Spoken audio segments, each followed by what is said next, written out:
우리가 믿는 기독교의 가장 기본적이고 중요한 내용들을 다루고 있는 ABC 기독교 시리즈 20번째입니다. 그동안 우리는 교회의 존재 이유와 목적, 즉 교회의 본질적 기능과 사명 가운데 4가지를 다 보았습니다. 5가지 가운데 4가지를 보았죠. 예배, 교육, 친교, 그리고 지난주에 선교에 대한 말씀을 함께 나누었습니다. 이제 오늘 마지막 5번째 교회의 본질적 기능과 사명입니다. 봉사에 대한 말씀을 함께 나누려고 합니다. 일반적으로 봉사라고 하면 남을 섬기는 행위를 말합니다. 예, 맞습니다. 그런데 그래서 사전적 정의에 따르면 봉사를 이렇게 설명하고 있습니다. 봉사는 국가나 사회 또는 남을 위하여 자신을 돌보지 아니하고 힘을 바쳐 애씀, 이렇게 설명하고 있습니다.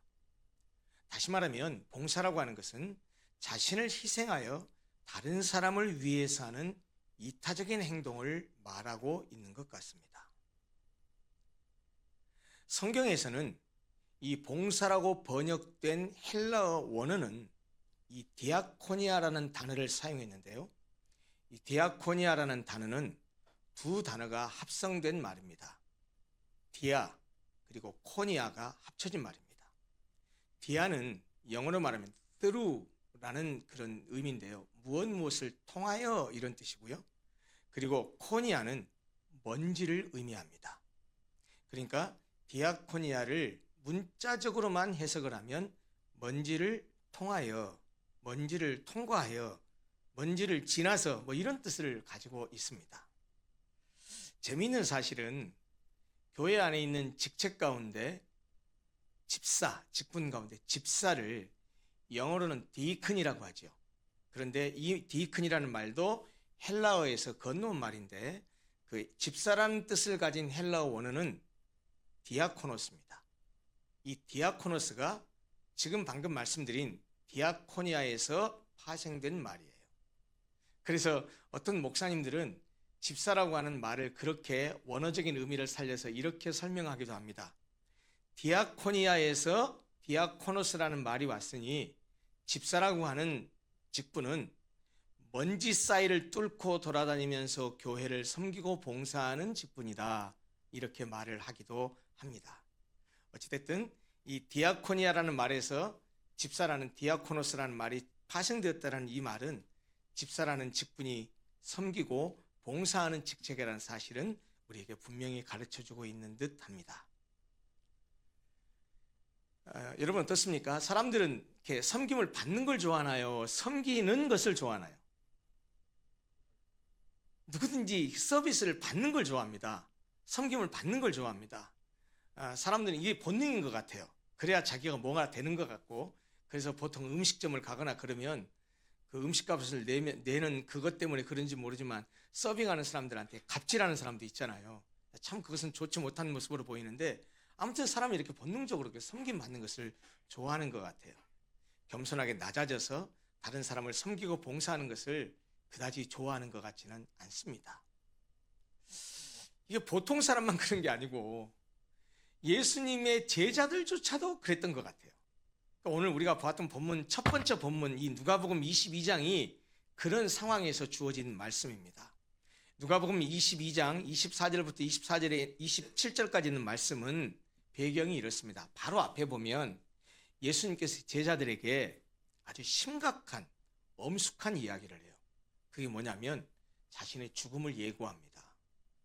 내가 십자가에 못 박혀 죽어야 되겠다는 말씀을 제자들에게 예고해요. 그런 엄숙한 자리에서조차 이 제자들이 무슨 짓을 했냐면 서로 싸웠어요. 뭐 때문에 싸웠냐? 예수님이 나중에 하나님 나라를 이루신다고 하셨는데 그러면 예수님이 정권을 잡는다는 얘기 아니냐? 그러면 예수님이 정권 잡으면 우리도 다 한 자리 차지해야 될 텐데 이 누가 무슨 자리를 차지하고 누가 무슨 자리를 차지해야 될지 우리끼리 좀 얘기해보자. 그러니까 누가 우리 중에 제일 잘났고 누가 첫 번째고 누가 두 번째냐라고 하면서 서로 자리 다툼을 하면서 자기끼리 싸운 거예요. 누가 싸웠다고요? 예수님 제자들이 했다고요. 예수님은 지금 당신이 죽음을 예고하시면서 야 십자가 못 박혀 죽어야 돼 라는 말씀을 하시는데 그런 상황에서도 네가 잘났니 내가 잘났니 네가 높니 내가 낮니 하면서 서로 자리다툼을 했다라는 말입니다. 그때 예수님께서 주신 말씀이 그 뒤에 이어져요. 그런데 그때 예수님이 하신 말씀을 보면 세상 보통 사람들과 예수의 제자들이 아닌 보통 사람들과 예수를 따르는 사람들은 인생을 살아가는 가치관이나 이런 생각들이 전혀 다르다라는 사실을 말씀하십니다. 이렇게 말씀하셨어요. 이방인의 임금들은 그들을 주관하며 백성들을 말하죠. 그 집권자들은 권력을 잡은 사람들은 은인이라 칭함을 받으나 누구한테요? 백성들한테. 지금이야 민주화 시대가 되었지만 예전에 전제군주 시대에서는 왕이 백성들에게 먹을 것도 주고 뭐도 주고 뭐도 주고 하니까 왕이 바로 우리의 목숨줄을 쥐고 있는 사람이다. 우리의 은인이다 생각하면서 그렇게 권력 잡은 사람들을 높이 예우를 했었죠. 그 얘기를 하고 있는 겁니다. 이방의 임금들은 그들을 주관하고 집권자들은 은인이라 칭함을 받는다. 그런데 너희는 그렇지 않을지니. 예수님은 딱 두 무리들로 대조해서 말합니다. 이방인의 임금들, 너희들. 대조적으로 말씀하십니다. 너희는 그렇지 않을지니 너희 중에 큰 자는 젊은 자와 같고 다스리는 자는 섬기는 자와 같을지니라. 여러분, 큰 자는 뭡니까? 높은 자리에 있는 사람, 힘 있는 사람, 권력 있는 사람, 돈 많은 사람, 많이 배운 사람, 우리가 흔히 말하는 저 위에 있다고 생각하는 사람들이에요. 그런 사람은 젊은 자와 같고. 그런데 이게 무슨 말일까요? 여러분, 큰 자는 보통 사회적으로도 보세요. 높은 자리에 지위를 차지하고 있는 사람은 보통 젊은 사람입니까? 나이 든 사람입니까? 높은 자리에 있는 사람들이 젊은 사람이 많아요? 나이 든 사람이 많아요? 그렇죠. 나이 든 사람들이 많죠. 경륜이 있는 사람들이 윗자리에 갔잖아요. 그런데 뭐라고 말하냐면 너희 중에 그런 큰 자는, 위에 있는 사람은 다스리는 자고 이런 사람들의 섬김을 받는 사람인데, 그런데 오히려 젊은 자가 나이 든 사람에게 작은 자가 큰 자를 섬기고 하잖아요. 그런데 너희 중에 큰 자는 젊은 자와 같고 다스리는 자는 섬기는 자와 같을지니라라고 말씀하셨어요. 완전히 대조해서 말씀하십니다. 세상 나라는 이렇게 살지만 너희들은 이렇게 사는 것이다라고 말했어요. 그게 무슨 말입니까? 예수님은 방금 말씀드렸다시피 이방인의 임금들 그리고 너희를 대조하면서 세상 나라와 하나님의 나라는 다스림, 섬김에 관한 원리가 완전히 딴판이고 다르다라는 사실을 가르쳐 주시는 거예요. 이방인들의 임금들은 주관하고 다스리려고 하고 섬김을 받으려고 하지만 너희들은, 제자들은 그렇지 아니하다. 너희들은 그렇게 하면 안 된다. 너희는 오히려 거꾸로 섬기는 사람이 되어야 된다라는 말씀을 하신 거예요. 예수님은 마태복음 20장 28절 그리고 마가복음 10장 45절에서도 예수님 당신이 이 땅에 오신 이유가 바로 섬김을 위해서라고 천명하셨습니다. 이렇게 말씀하셨죠. 인자가 온 것은, 아시겠지만 인자는 예수님이 자기 자신을 가리킬 때 사용한 단어입니다. 인자가 온 것은, 내가 온 것은 섬김을 받으려 함이 아니라 도리어 섬기려 하고 자기 목숨을 많은 사람의 대속물로 주려 함이니라. 이렇게 말씀하셨어요. 이렇게 섬김의 도를 가르치신 예수님은 말로만 하지 않으셨습니다. 실제로 예수님은 섬김과 봉사의 삶을 사셨습니다. 예수님은 가난한 자들과 소외된 자들에게 깊은 관심을 가지셨을 뿐만 아니라 배고픈 자들을 먹이시고 병든 자를 치유해 주시고 죽은 자를 살리기도 하셨습니다. 십자가의 죽음을 앞두시고는 종과 같이 낮아지셔서 제자들의 발을 씻어 주셨습니다. 그리고서 제자들에게 이렇게 말씀하셨습니다. 내가 주와 또는 선생이 되어 너희 발을 씻었으니 너희도 서로 발을 씻어주는 것이 옳으니라. 내가 너희에게 행한 것 같이 너희도 행하게 하리 하여 본을 보였노라. 주와 선생인 예수께서 제자들에게 친히 섬김의 본을 보여주셨으니 제자들인 너희도 이렇게 행하라 라는 말씀이었다는 겁니다. 이게 어찌 12 제자들에게만 하신 말씀이겠어요? 우리도 시대는 지금 2000년이 넘었지만 우리도 예수를 따르는 예수의 제자들입니다. 우리에게 주신 말씀과 똑같은 말씀입니다. 마침내 예수님은 십자가에서 자신의 목숨까지 내어주셨습니다. 그것은 방금 우리가 봤던 말씀처럼 자신이 이 땅에 온 것은 섬김을 받으려 한 것이 아니라 오히려 섬기기 위해서 왔다고 하면서 자신의 목숨을 많은 사람의 대속물로 주려 한다는 그 약속의 말씀, 자기 선언적인 말씀, 그 말씀을 그대로 행하신 것이라는 말입니다. 예수님은 말로만 가르치지 않으셨어요. 직접 행하셨어요. 자신의 목숨을 십자가 위에 내놓아서 그렇게 죽으신 그러한 섬김과 희생, 그 예수님의 이러한 섬김과 희생보다 더 큰 섬김과 희생, 봉사가 또 어디 있겠습니까? 예수 그리스도의 십자가에서의 죽음은 요즘 젊은 사람들의 표현대로 하자면 섬김과 봉사의 끝판왕이다 라고 말하지 않을 수 없습니다. 섬기고 봉사하라고 가르치실 뿐만 아니라 몸소 섬김과 봉사의 삶을 사심으로써 본을 보이신 예수 그리스도, 그리고 그 예수 그리스도를 주라고 따르는 믿는 우리들, 우리가 예수를 따르고 주와 같은 삶을 살고자 한다면 예수 그리스도를 본받아 섬기고 봉사하는 삶을 사는 것은 또한 마땅한 일일 것입니다. 그러면 도대체 우리는 구체적으로 무엇을 어떻게 봉사하고 섬겨야 할까요? 먼저 모이는 교회에서의 봉사와 섬김에 대한 말씀을 드리려고 합니다.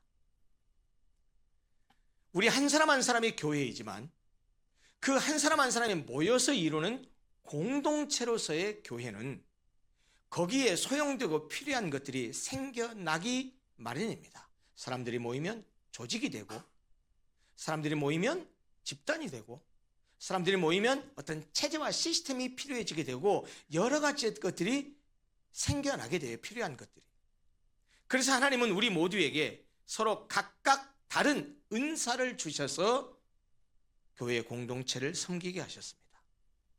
뿐만 아니고 하나님께서는 그리스도의 몸인 교회를 위하여 지체인 우리들에게 목사, 장로, 집사, 권사 등의 직분을 맡기시기도 하셨습니다. 그리고 그 직분에 따라 사역도 맡기셨습니다. 어떤 사람은 하나님께서 이런 은사를 주셨고 저런 사람에게는 하나님이 저런 은사를 주셨어요. 그것을 말하고 있는 것이 고린도전서 12장의 은사에 관한 말씀입니다. 고린도전서 12장 4절부터 7절을 말씀드립니다. 이렇게 성경은 말합니다. 말씀을 좀 주의 깊게 봐보세요. 은사는 여러 가지나 성령은 같고, 직분은 여러 가지나 주는 같으며, 또 사역은 여러 가지나 모든 것을 모든 사람 가운데 이루시는 하나님은 같으니 여러 가지다, 여러 가지다, 여러 가지다라고 말한 게 세 가지 나와요. 뭐였죠? 뭐가 여러 가지라고요? 은사가, 또요 직분이요, 또요 사역이 여러 가지래요. 그런데 또 같대요. 같고 같대요. 뭐가 같죠? 성령은 같고, 주는 같고, 하나님은 같대요. 삼위일체 하나님을 얘기합니다. 은사는 여러 가지고, 직분도 여러 가지고, 사역도 여러 가지인데 은사를 주시고 직분을 주시고 사역을 주신 삼위일체 하나님은 한 하나님이라는 거예요. 그러면서 마지막 결론처럼 뭐라고 말씀하셨죠? 각 사람에게 성령을 나타내심은, 각 사람에게 은사를 주시고 직분을 주시고 사역을 맡기신 것은 뭐 때문이라고요? 유익하게 하려 하심이라 라고 말하고 있어요. 우리가 읽은 두 번째 본문 베드로전서 4장 10절도 똑같은 말씀을 하십니다. 이렇게 말씀하십니다. 각각 은사를 받은 대로 하나님의 여러 가지 은혜를 맡은 선한 청지기 같이 서로 봉사하라, 이렇게 말씀하세요. 은사란 하나님께서 내리시는 선물이라는 뜻이에요. 그래서 이 은사는 사람마다 달라요. 중요한 것은 뭐냐? 우리 각 사람에게 다 은사를 주셨다는 거예요. 그러니까 은사 받지 않은 사람은 아무도 없어요. 그 은사가 뭔지 아세요? 이런 거예요. 쉽게 생각하세요. 내가 남보다 조금 잘하는 것, 내가 남보다 조금 더 관심 있어 하는 것, 내가 남보다 그것을 하면 즐겁고 기분 좋고 행복한 것, 내가 남보다 그것을 하게 되면 좀 진전이 빠르고 관심도 있고 하는 것. 근데 이 말씀에서 청지기라는 단어에 좀 유의해야 됩니다. 여러분, 청지기는 주인이 아닙니다. 청지기는 종, 관리자라는 뜻입니다. 하나님께서 우리에게 베푸신 모든 은혜들, 구체적으로 예를 들면 재능, 물질, 건강, 체력, 언어, 두뇌, 언변, 지식, 경험, 여러 가지 것 등 모든 것이 다 내가 가진 것이 분명하지만 실제로 그것은 내 것이 아닙니다. 하나님께서 우리를 청지기로 여기시고 이 땅을 사는 동안 특별히 그것들을 잠깐 우리에게 맡겨주신 겁니다. 따라서 청지기는 자기에게 맡겨진 것을 자기 것이라고 착각해도 안 되고 자기 것이라고 주장해서도 안 됩니다. 자기에게 맡겨진 것을 잘 관리하면서 주인님의 뜻에 따라 잘 사용해야 합니다. 그래서 이어지는 베드로전서 4장 11절은 우리가 은사와 직분과 사역이 각각 다르지만 그것을 가지고 교회를 섬길 때 어떤 자세와 어떤 태도로 봉사하고 섬겨야 되는지를 가르쳐 주십니다. 이렇게 말씀하고 있어요. 베드로전서 4장 11절입니다. 누가 말하려면 하나님의 말씀을 하는 것 같이 하고 누가 봉사하려면 하나님이 공급하시는 힘으로 하는 것 같이 하라. 이는 범사에 예수 그리스도로 말미암아 하나님이 영광을 받으시게 하려 함이니 그에게 영광과 권능이 세세에 무궁하도록 있느니라. 아멘. 여러분, 우리가 교회를 섬길 때 말을 할 때는 하나님의 말씀을 하는 것 같이 하래요. 만약 말을 할 때 하나님의 말씀을 하는 것 같이 하지 않으면 어떤 말을 하냐? 허탄한 말을 합니다. 상스러운 말을 합니다. 경건치 못한 말을 합니다. 거룩하지 못한 말을 합니다. 그러다 보면 말을 함부로 하게 되면 다른 사람에게 상처를 주기도 합니다. 봉사를 할 때도 마찬가지입니다. 하나님이 주시는 힘으로 하는 것 같이 하래요. 이거 참 표현이 재밌잖아요. 하나님이 공급하시는 힘으로 하는 것 같이 하래요. 이렇게 말씀 안 했어요. 하나님이 주시는 공급하시는 힘으로 해라 이렇게 말하지 않고 하나님이 공급하시는 힘으로 하는 것 같이 하래요. 표현이 재밌는데 이것은 무슨 말이냐면 교회에서 봉사하고 섬길 때도 다양한 모습으로 섬기고 봉사하죠. 그럴 때도 자기 힘으로 자기 능력으로 자기를 내세우면서 하지 말라는 거예요. 하나님이 공급하시는 힘으로 하는 것 같이 하지 않으면 반드시 뭐라고 얘기하느냐? 내가 이렇게 하게 된 게 내 힘이야, 내 능력이야, 내가 잘나서, 내가 뭐해서 이렇게 자기를 내세우게 되기 때문이라는 거예요. 여러분, 이렇게 되면 봉사를 하면서도 섬기면서도 다른 사람한테 존경을 받거나 칭찬을 못 받아요. 사실 자기 힘으로 하고 자기 능력으로 봉사를 하고 섬기다 보면 여러분 기억하십시오. 반드시 지칩니다. 성경은 뭐라고 말하느냐? 하나님이 공급하시는 힘으로 하는 것처럼 해라 라고 말하죠. 여러분, 그래서 이렇게 하나님의 은혜로 하지 않으면요, 봉사할 때 그 봉사는 봉사가 아니고 섬김은 섬김이 아니고 노동이 됩니다. 일이 돼요. 일.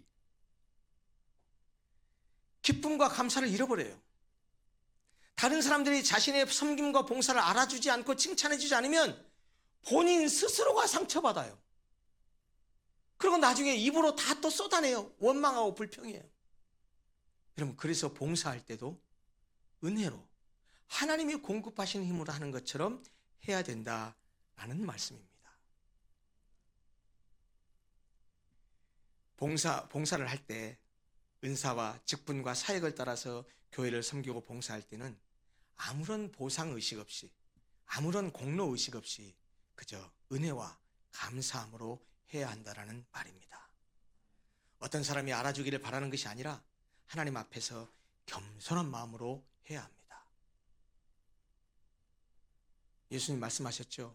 오른손이 하는 것, 왼손이 모르게 하라. 섬김과 봉사의 자세는 그런 마음으로 해야 됩니다. 예수님은 심지어 이렇게까지 말씀하셨어요. 섬기고 봉사할 때는 그것을 마땅히 내가 해야 할 것으로, 그렇게 하는 것을 당연한 것으로 생각하면서 해야 된다라고 말씀하셨어요. 누가복음 17장 10절입니다. 들어보세요. 이렇게 말씀하셨어요. 이와 같이 너희도 명령받은 것을 다 행한 후에 이르기를 우리는 무익한 종이라 우리가 하여야 할 일을 한 것뿐이라 할지니라. 이렇게 말씀하셨어요. 사랑의 섬김과 봉사는 교회 공동체의 구성원이라면 너나 할 것 없이 누구나 해야 될 몫이요 마땅히 해야 될 사명이기도 합니다. 공동체가 원활히 매끄럽게 굴러가려면 구성원들의 희생과 섬김과 봉사가 없으면 안 됩니다. 보세요. 우리 교회도 지금도 어떻게 돌아갑니까? 교사, 찬양대, 찬양팀, 방송실, 스텝, 안내하시는 분, 식사 준비하시는 분, 설거지 하시는 분, 교회 청소하시는 분, 다종다양한 섬김과 헌신과 희생으로 지금 오늘 우리가 이렇게 예배드릴 수 있는 것입니다. 그뿐만 아니죠. 어떤 사람은 몸으로, 어떤 사람은 자신의 재능으로, 어떤 사람은 물질로, 어떤 사람은 기도로, 어떤 사람은 이 모양 저 모양의 사랑의 수고로 그렇게 교회를 섬기고 봉사하고 있습니다. 그럴 때 교회는 튼튼하고 건강하게 굴러갈 수 있는 것이라는 말입니다. 너나 할 것 없이 우리 모든 성도들 각자가 내가 할 수 있는 일이 무엇인가 살펴서 조그마한 일이라도 섬기고 봉사함으로써 우리가 함께 우리 로고스교회 공동체를 함께 세워갈 수 있기를 바랍니다. 작고 조그마한 섬김과 봉사일지라도 그것들이 모여서 우리 교회를 건강한 공동체로 만들 것입니다. 이제 간단히 흩어지는 교회의 봉사와 섬김에 대한 말씀을 드리려고 합니다. 이것은 그리스도인들의 삶과 세상적인 삶과 직결됩니다. 여러분, 참 한국교회가 부끄럽고 불행한 일이지만 세상 사람들이 교회를 향해서, 기독교를 향해서 칭찬과 존경의 목소리를 내기보다는 거침없는 쓴소리와 욕지거리를 내뱉고 있습니다. 이유가 뭡니까? 우리 그리스도인들에게 실망이 있기 때문입니다. 흩어진 교회, 즉 세상 속에 살아가는 그리스도인들이 입만 열면 하나님을 말하고 입만 열면 예수를 말하고 입만 열면 사랑을 말하지만 예수를 믿는 사람들이 예수를 믿지 않는 자기들보다도 더 자기중심적이고 더 이기적이고 더 편협하고 더 배려심 없고 그런 모습만 보이고 그들의 삶 가운데 사랑과 희생과 배려와 섬김과 봉사의 모습은 찾아볼 수 없기 때문입니다. 예수님 뭐라고 말씀하셨습니까? 너희는 세상의 빛이요 소금이다. 만일 세상의 소금인 예수 믿는 사람들이 그 맛을 잃으면 사람들에게 밟힐 뿐이다 라고 말씀하셨어요. 실제 우리가 지금 밟히고 있잖아요. 그러면서 예수님이 우리에게 뭐라고 말씀하셨냐? 우리의 착한 행실로 세상 사람들 앞에 빛을 비추어서 하나님 아버지께 영광을 돌리게 하라 라고 말씀하셨어요. 그 말이 무슨 말입니까? 세상 속에 흩어진 교회로 나가서 살아갈 때 세상 사람들을 사랑하고 섬기고 봉사하고 배려해서 그들로부터 칭찬을 받아서 하나님께 영광 돌리라는 말씀 아니겠습니까? 세상을 섬기고 봉사하는 것은 이웃을 사랑하고 돌보는 것에서 출발합니다. 구약 성경에서 계속해서 반복해서 강조하듯이 하나님의 백성들은 고아와 과부와 나그네들, 누굽니까? 사회적 약자들입니다. 이 사람들을 돌볼 줄 알아야 합니다. 예수님은 보잘것없는 사람에게 베푼 아주 작은 섬김과 봉사를 할지라도 그에 대한 상을 반드시 주시겠다고 말씀하셨습니다. 마태복음 10장 42절입니다. 들어보십시오. 누구든지 제자의 이름으로 이 작은 자 중 하나에게 냉수 한 그릇이라도 주는 자는 내가 진실로 너희에게 이르노니 그 사람이 결단코 상을 잃지 아니하리라. 세상을 섬기고 봉사하는 일은 불의로 고통받는 소외된 계층에 대해서 적극적인 관심을 가질 뿐 아니라 세상의 불의에 대해서 책망하는 일도 포함됩니다. 사랑은 공의를 포함하기 때문입니다. 여러분, 이것이 교회가 가진 사회적 책임입니다. 교회가 세상에 대해서 사회적 책임감을 가져야 되는 이유는 그리스도인은, 교회는 세상의 빛이요 소금이기 때문입니다. 따라서 기억하십시오. 교회는, 우리 그리스도인들은 사람을 잔인하게 취급하는 일이나 인간을 탐욕의 대상으로 삼는 짓이나 먹을 것 가지고 장난치는 거 말입니다. 예를 들면 신의를 저버리고 약속을 파기하는 행위나 칼과 힘으로 문제를 해결하려고 하는 폭력주의나 보복 감정에 이를 갈면서 증오심으로 마음을 불태우는 행위, 나아가서 인간의 본성에 역행하는 비인도적인 행위들, 그리고 넓게는 하나님의 창조 원리에 역행하는 일들에 대해서 타협해도 안 되고 세상 사람들이 그렇게 하는 것을 보고도 못 본 척 해서도 안 됩니다. 시대의 불의와 죄악을 지적하면서 하나님의 공의와 심판을 선언할 수 있어야 합니다. 세상에는 불의와 불공평이 판을 쳐도 우리 그리스도인들은 정의와 공평을 부르짖고 그렇게 행동해야 합니다. 오직 공법을 물같이 정의를 하수같이 흘릴지로다 라고 말씀했던 아모스 선지자의 말씀처럼 우리 모든 그리스도인들은 각자의 삶의 영역에서 정의가 무엇인지 삶으로 보여주어야 합니다. 하나님과 사람 앞에서 의롭고 공의로워야 합니다. 여러분, 그러기에 우리 그리스도인들은 흩어진 교회에서 우리가 세상을 살아갈 때 그렇게 사회적 책임을 다하는 것이 세상을 섬기고 봉사하는 일이기도 하다라는 말입니다. 말씀 마치겠습니다. 섬김과 봉사는 우리 그리스도인들의 그리고 그리스도인의 공동체인 교회의 본질적 기능과 사명 중에 하나입니다. 우리는 섬기고 봉사할 때 이례적인 행동에 그쳐서는 안 됩니다. 우리의 존재 자체가 섬기는 사람, 봉사하는 사람이 되어야 됩니다.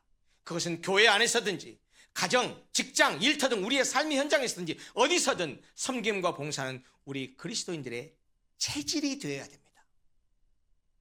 섬김을 받으려고 하기보다는 어디 가서든지 좀 섬기고 봉사하고 그런 자리에 있으셨으면 좋겠습니다. 그걸 보고 세상 사람들이 예수 믿는 사람 다르구나 라고 하나님께 영광 돌릴 것입니다. 여러분, 그것이 바로 예수님을 따르는 우리 그리스도인들의 정체성입니다.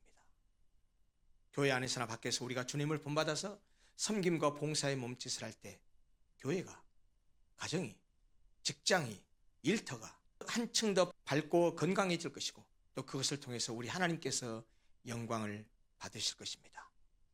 그리고 우리 주님께서 말씀하시듯이 아무리 작고 보잘것없는 사람에게 아무리 작고 보잘것없는 것으로 섬기고 봉사했다 할지라도 그렇게 한 봉사와 섬김의 그 일은, 그 일에 대한 상은 결코 잃지 않을 것입니다.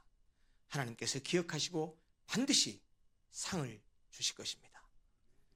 섬기고 봉사하는 삶을 살면서 우리가 속해 있는 공동체를 따뜻하게 건강하게 함께 읽어가는 모든 성도들이 되시기를 간절히 소원합니다.